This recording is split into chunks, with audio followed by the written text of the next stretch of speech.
There's just something about vlogging, capturing moments, sharing it with the world, allowing people to get a peek into how you live your life, makes the journey of a content creator feel less lonely. When I watch vlogs, I feel like I'm part of the experience. I feel like I'm on a FaceTime with a friend who has similar interests to me. With the countless amounts of vlogs that I've watched in my lifetime, I've realized a few things and I want to share that with you because I'm tapping into the vlogging world and I am in love with it. It's so much fun and I enjoy allowing my audience to be immersed in my experience with me. So I'm going to share a few tips with you that will hopefully improve your process of vlogging, and let's go ahead and just get into it. The only way to get through it is through it. So as a content creator and as a vlogger especially, it can be kind of uncomfortable going out in public and filming yourself. And I have been used to this for a while because I was the Snapchat queen 10 years ago. I loved to post anything and everything. I would post everything on my stories and I just loved content. I loved sharing my life. And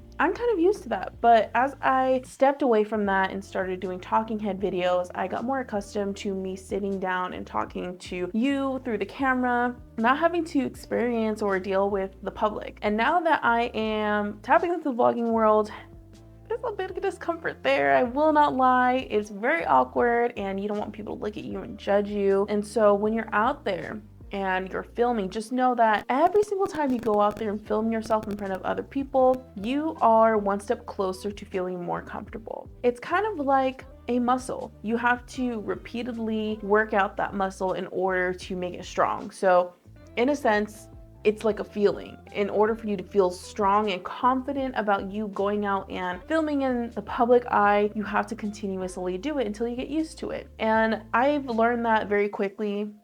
I learned that if I wanted to tap into the vlogging world, I really have to hone in on this muscle. And so I do everything in public when I'm filming, or at least like when I'm out filming in public, I make sure that I'm doing it confidently. And I also make sure that I'm kind of moving around as I do so, because if I kind of stand there and I talk, it feels even more awkward. So I like to capture moments as I'm moving. And so this can look like just on my phone. If I'm filming on my phone, if I'm filming an Instagram story, if I'm filming with my camera, which is actually pretty big in my opinion. Every time I go out and I film, I just kind of embrace this confident side of me, and I try to at least, and I practice it and I continuously practice it. So the only way to get through the discomfort of filming in public is to go through it. When you vlog, you want to make it make sense. I've seen so many vlogs where I didn't really know what the objective of the video was. I might have clicked on it because the thumbnail was aesthetic, but then the video didn't deliver on what I clicked on the video for. So if you have a specific title or specific thumbnail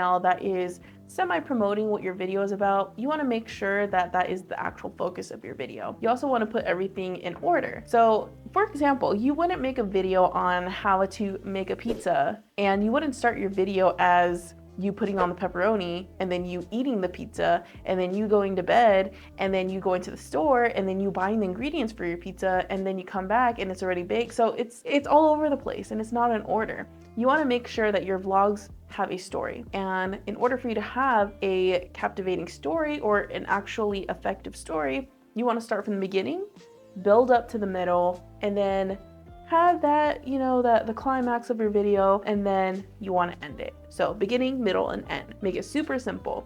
What is the objective of your video? That is going to be like the turning peak, the reward of your video, and you want to build up to that point, and then you want to satisfy your viewer by quickly ending the video, I guess. But you want a beginning, middle, and end, and you want to make it simple. Don't overcomplicate it. Just make sure everything is in sequential order. You take it step by step in your video and that it all makes sense at the end of the day, because if it doesn't make sense, then your viewer's confused and then your viewer may not turn into a subscriber, or your viewer might just click off of your video, which is not going to look good for YouTube. So think of the main purpose of your video. What is the objective? What is the main focus of your video? And how can you build up to that point? Is your video a vlog on shopping around for the best coffee beans? You want to build up to that point. And then the resolution, the climax, the turning point, the satisfactory part is you finding the best coffee beans in the world.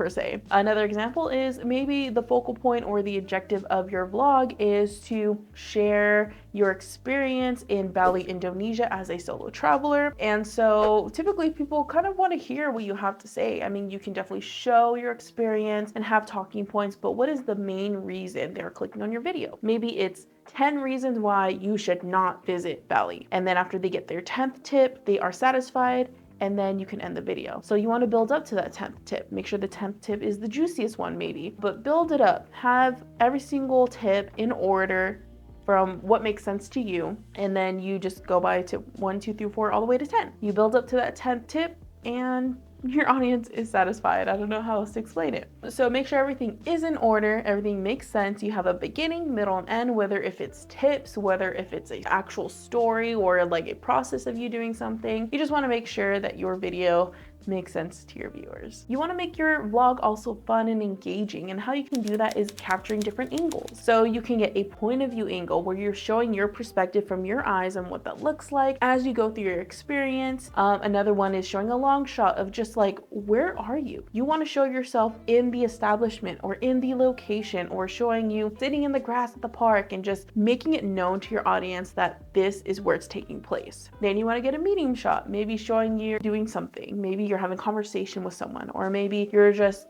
admiring the sky, or you're touching the grass and feeling it around. And then you want to get close-up shots where you're showing the details. So maybe the medium shot is you touching the grass and it's kind of showing the whole motion of you moving your hands across the grass, but then the close-up is the details of your fingers kind of trickling across the tops of the grass itself. So get different angles and make it interesting. And by getting those different angles, you are allowing your viewers to get immersed into the experience with you. So it's not just like you are talking at them, and it's not just them watching you talk and stuff like that. You're allowing them to be a part of the experience. And also when you're talking to your camera, talk to one person. You don't have to talk to a general public, because it feels more like a connection when you're talking to your camera as if you're talking to your friend. You want to make it essentially feel like a FaceTime call. You're hanging out with your buddies, you're hanging out with your friends, and this builds that connection between you and your audience. So you want to build that connection, you want to build that trust, and you can do it by doing that, and then also letting your audience in and allowing them to be a part of your experience. You want to show a different story while you're telling another. So what I mean by this is you essentially want to tell two stories at the same time. A way that you can actually maybe even like spice up or make your vlogs one step better is by telling two stories at the same time. So you want to show a story and then you want to tell a story. Vlogs are so much fun to watch if they make sense and everything is in order and it's a journey. But to make it even better, you can even attach a different story as the visual. So you have the visual story and then you have your verbal story. Your verbal story could be tips. Maybe you're giving tips on how to do something, or maybe you are telling a story on what happened in this crazy dramified,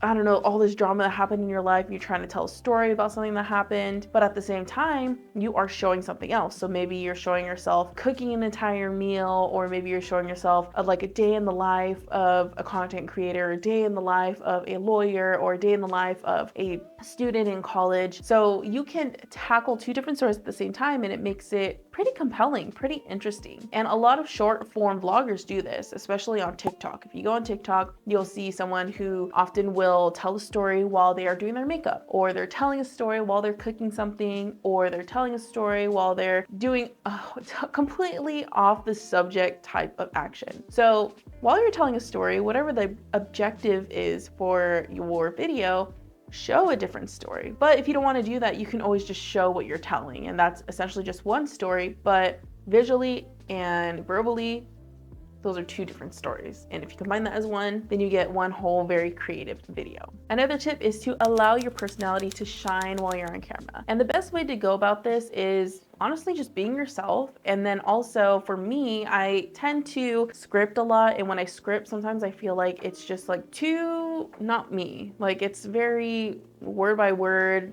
sentence by sentence. It just doesn't feel like I'm allowing, I feel like I'm restricting myself from actually allowing my personality to show. So what I've started doing is I create an outline. I have my main points and then I have talking points, and I allow myself to just go off script. I allow myself to just be a part of the experience filming and just letting my personality kind of shine. I'm a very positive, happy person. I love to smile, I love to connect with people, and I'm hoping that shows on camera, but you want to allow yourself to shine because it differs you from everyone else. So to me, in my opinion, there's no such thing as oversaturation because now we have AI, and I feel like AI can take over anyone's job. But when it comes to branding and personal brands, the one thing that AI cannot take away from you is your actual personality and who you are. How do you relate to your audience? What interests do you have in common? What is something that you can be known for? Like, I am a wife. I express that a lot to a lot of my friends, to a lot of creators who I have the privilege of being friends with. And so people know me as a wife. People know me as being in a happy marriage. People know me as the girl who moved away from her home to start fresh. And there are just small little things about me that people know that just define me as me. And you can't do that with AI. AI cannot have that experience. AI can't be married to someone. AI can't be a doctor. AI can't be,